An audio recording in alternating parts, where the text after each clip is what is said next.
Olá, linda e bela egrégora de peixes.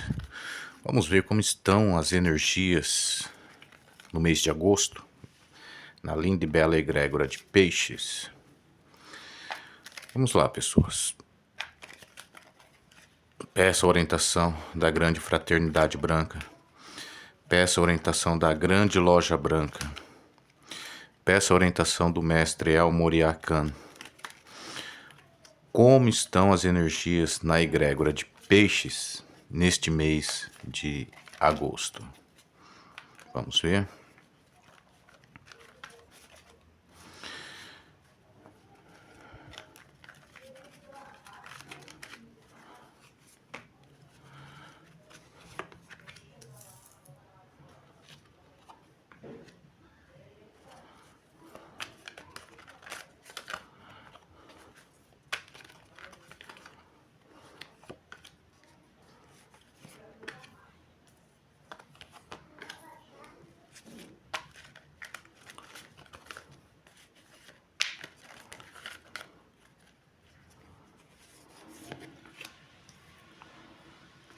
Vamos lá, pessoas.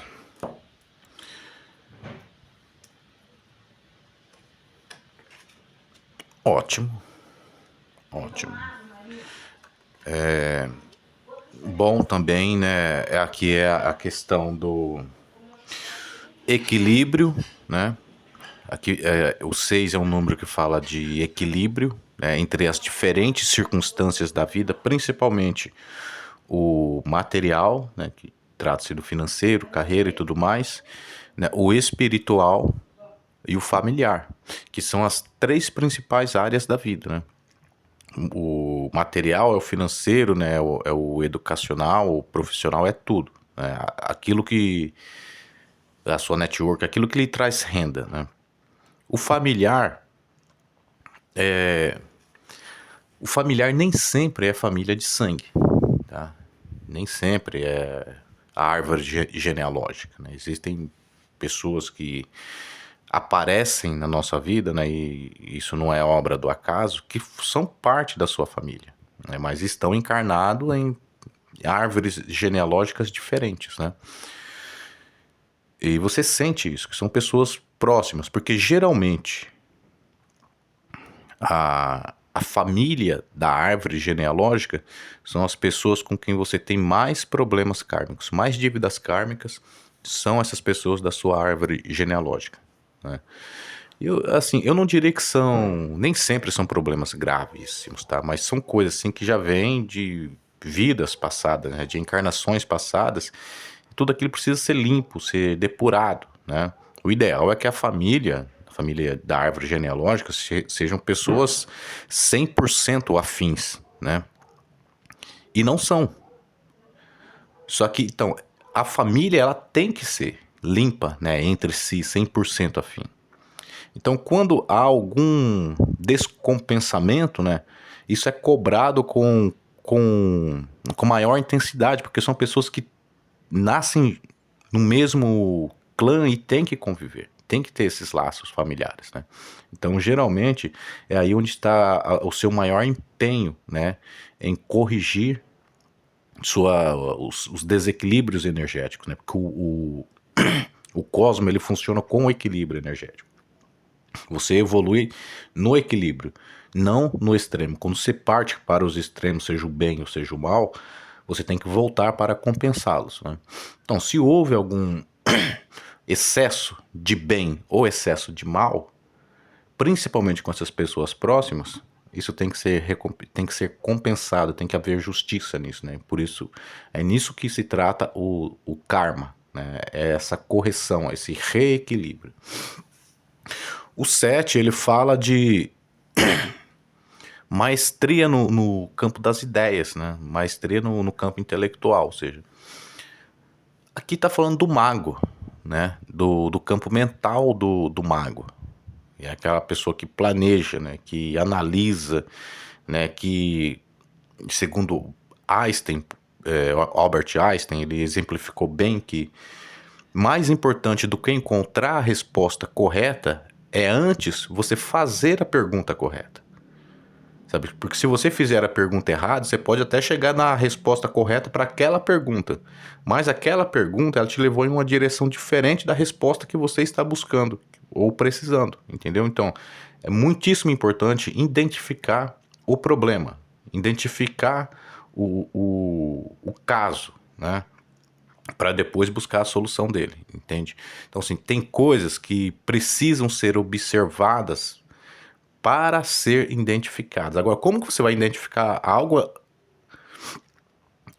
sem observação, né? Geralmente a gente imagina, né, por um processo leigo que se você vê, você conhece, né? E nem sempre as aparências enganam, né? Às vezes você está vendo algo e imagina que seja uma coisa e é outra.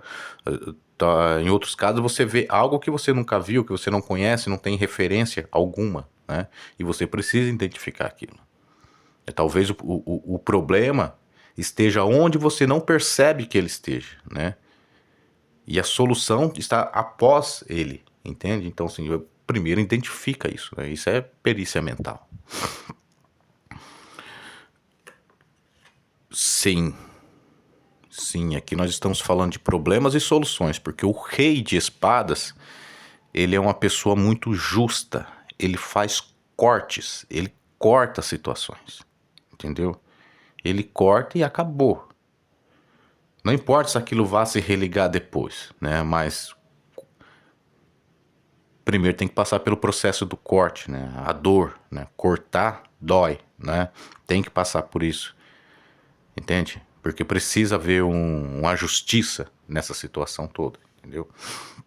Aqui nós estamos falando de cortes. E é um corte necessário, né? Porque após esse corte vem a carta do mundo, viu, Peixes? Que a carta do mundo é glória, né? É glória, é vitória, é superação, né? Concluir o que precisa ser concluído, né? Então, assim, para você ter, né, essa vitória na vida, assim, de uma forma ampla, geral, né? É necessário haver um corte duro, né? Um corte que dói, né? Desapegar, desagregar, entendeu? Preciso terminar alguma coisa. E após esse término vem um início, né? Esse término que o rei faz, que ele corta a situação, te liberta, né? E você supera isso, né?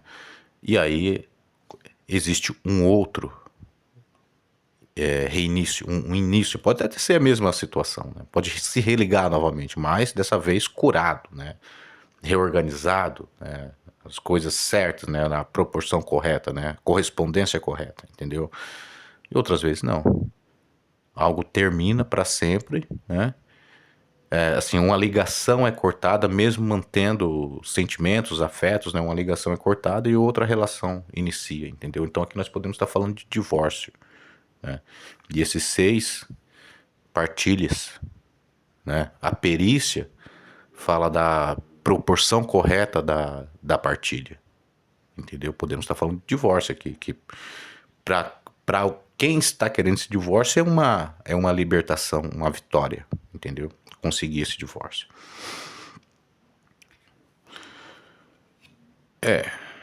O 3 ele pede comunicação, entendeu? O 3 é um número que pede comunicação.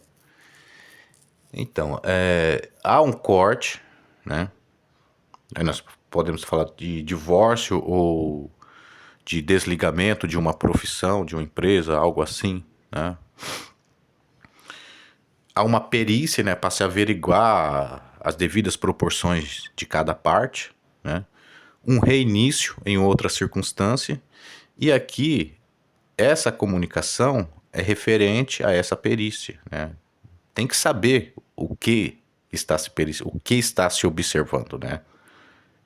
E para saber o que está sendo observado, é necessário que alguém conte a história correta, né? Que alguém mostre onde está cada um dos fatores, né? Para que seja contabilizado, por exemplo, entendeu? É necessário comunicação.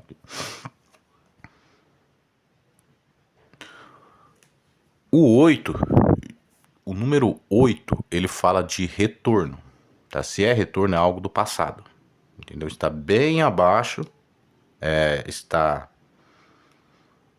em coluna a prumo com um novo início, né?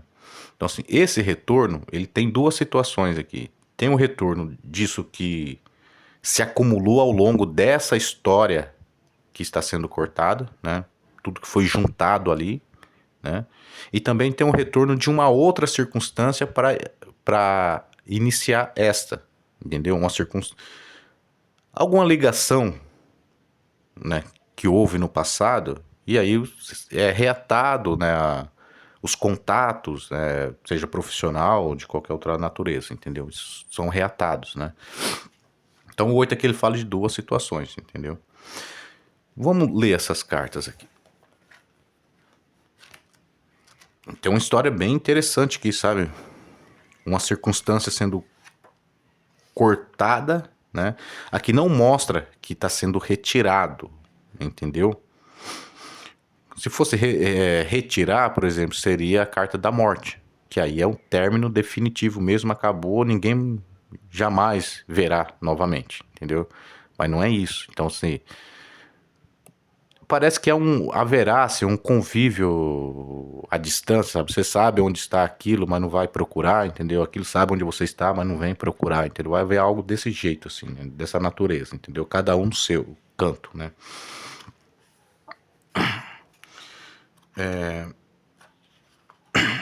Bom, vamos no Rei de Espadas, por exemplo.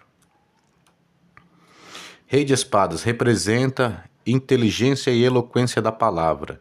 Ele conhece a lei e as tradições. Sua espada é um símbolo de clareza e de separação entre o bem e o mal. Também representa determinação e coragem, né? É preciso ter determinação e coragem, né, para tomar a decisão correta, fazer a separação entre o bem e o mal, entre o justo e o injusto, né? Separar as partes em proporções adequadas, né? Ou seja, é alguém que tem autoridade para isso, né?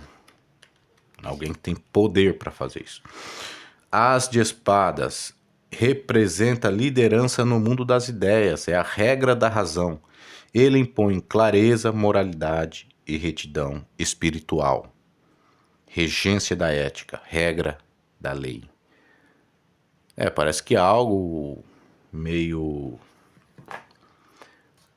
injusto, né? Termina, né? E começa uma história justa, né? 7 de espadas simboliza a perícia no campo dos pensamentos e das ideias. Ele também é a defesa dos princípios e dos valores. Então, se é preciso defender, é porque está havendo um ataque, né? Você não defende aquilo que está pacífico, né? Que está seguro, né? Se há necessidade de defesa, porque há uma certa insegurança nisso, né?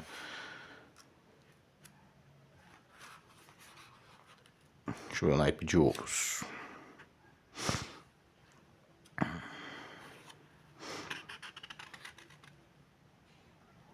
É uma situação bem equilibrada aqui, porque, por exemplo, ó, tem 3 espadas, né? 3 cartas do naipe de espada e 3 cartas do naipe de ouros, né? 3 cartas que falam do campo mental, da perícia, né? Do intelecto, de cortes, e 3 cartas que falam de dinheiro mesmo, né? Mas o naipe de ouros, ele não é apenas dinheiro. Ele não fala só disso, né? Por exemplo, se for uma situação amorosa, né? O naipe de ouros ele vai falar de um romance feliz, né? Um romance próspero, porque dinheiro representa prosperidade, né? Então, assim, um romance em que tudo dá certo, as coisas fluem, entendeu? 3 de ouros está aqui. É o fogo interno que é projetado sobre os passionais e os corajosos, capaz de orientar as ações dos outros. Ele também representa o resultado econômico. Entendeu? Fogo interno sobre os passionais, assim, é você dar coragem àquilo que não tem coragem, sabe? Dar ânimo àquilo que está desanimado, né? Você ser o apoio de alguém, né? O incentivo para alguém, entendeu?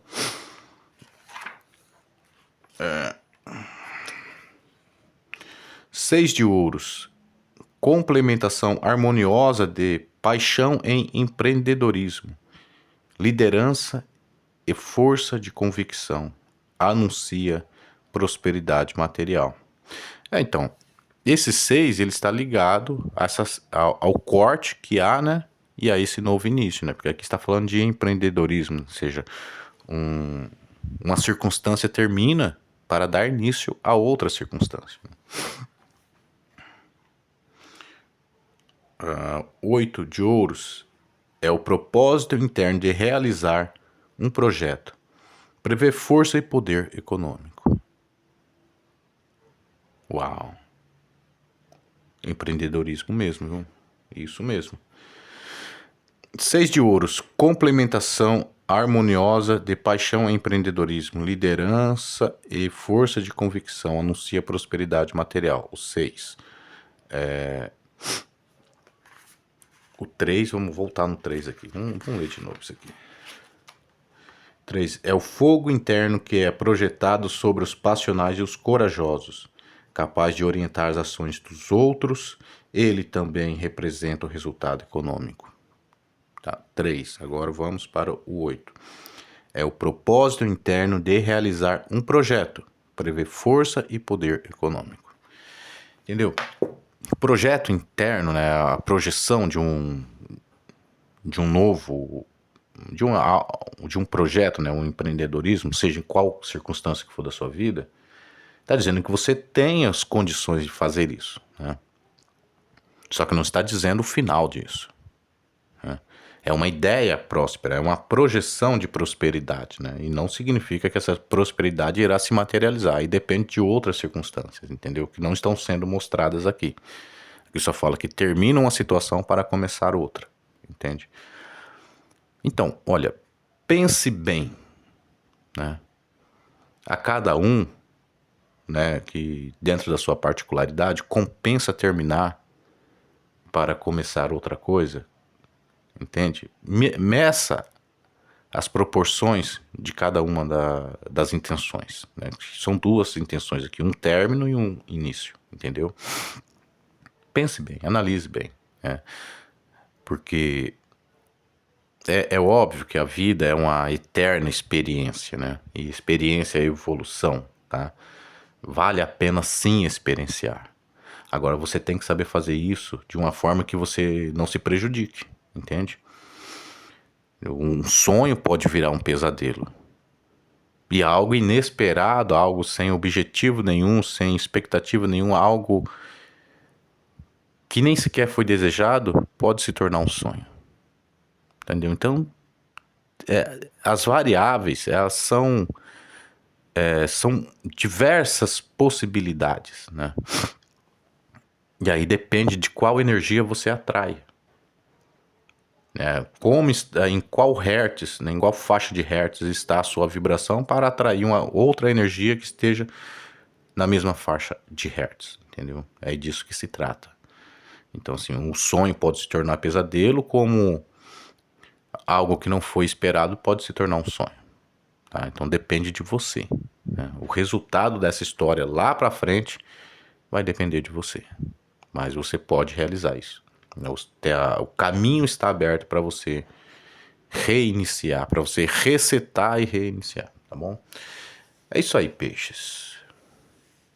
Assim seja, assim é.